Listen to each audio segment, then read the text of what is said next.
Buenas tardes, en esta oportunidad nosotros tenemos el agrado de entrevistar a la psicóloga Lucía Benavides, a quien le haremos la siguiente pregunta. ¿Cuáles son las técnicas o estrategias que utiliza en una entrevista psicológica? Bueno, un gusto estar con ustedes y básicamente, mi especialidad, soy terapeuta cognitivo-conductual, racional emotivo-conductual, y dentro de una entrevista generalmente lo que suelo utilizar son preguntas semiestructuradas. Casi no suelo utilizar preguntas cerradas porque definitivamente no me permiten llegar a mi paciente, ¿no? Con las preguntas semiestructuradas permito que el paciente tenga más apertura de contarme cada etapa de una anamnesis que se suele hacer al inicio de una entrevista, ¿no?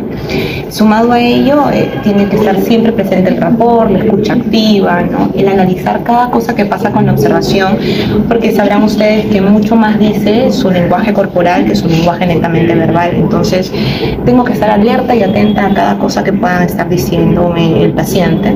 Y sobre todo también las autoafirmaciones, en el sentido de darle validación a cada cosa que me digan, ¿no? Es como una forma de hacerle sentir que está siendo escuchado o escuchada y que también está siendo comprendida, ¿no? En ese aspecto. Ahora, si vamos a lo que es terapias, que también forman parte de una entrevista, porque en todas las terapias hacemos entrevista. Bueno, hay varias técnicas que como cognitivo-conductual aplico. Hay técnicas como, por ejemplo, reestructuración cognitiva, pero todo eso viene ya después de hacer un previo diagnóstico del paciente. O sea, lo primero que se suele hacer es una entrevista para conocer un poco el motivo de consulta y conocerlo al paciente. Luego ya haces unas evaluaciones con algunos test psicológicos, llegas a un diagnóstico y pasas a hacer una intervención. Dentro de la intervención se utilizan una serie de técnicas variadísimas de acuerdo a la especialidad del psicólogo. Y lo que buscamos es justamente la rehabilitación del paciente de la patología que padece.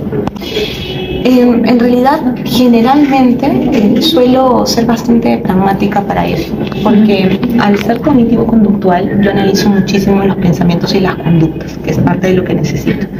Entonces, dentro del honor directivo suelo siempre hacer uso de la escucha activa, suelo hacer uso siempre de preguntas, como les dije, semiestructuradas, no siempre solo abiertas, porque también a veces es necesario hacer preguntas puntuales, pero sí suelo hacer preguntas abiertas porque nos ayudan al recojo de información más amplia. En caso de que cuando trabaje con niños, por ejemplo, ¿cómo varía su proceso?